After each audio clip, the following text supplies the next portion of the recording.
Hi, everyone. Dorothea Hendriks here, your coach in presentation skills and in public speaking. Today's video, very short. We're just going to touch on 3 questions regarding getting feedback or evaluation from your audience. The other day, a friend asked me, Dorothea, what are 3 questions that I can give to my audience, the participants in my workshop, to find out how they felt about my workshop? Here are the 3 questions I gave my friend.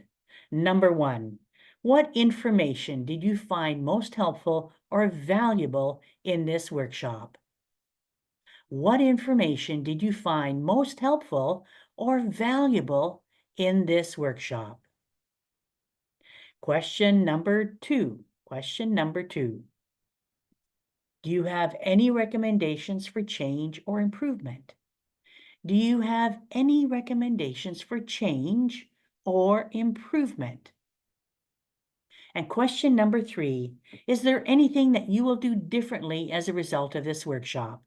Is there anything that you will do differently as a result of this workshop? If you're looking for feedback for evaluation, those are 3 questions that you can use to ask your workshop participants.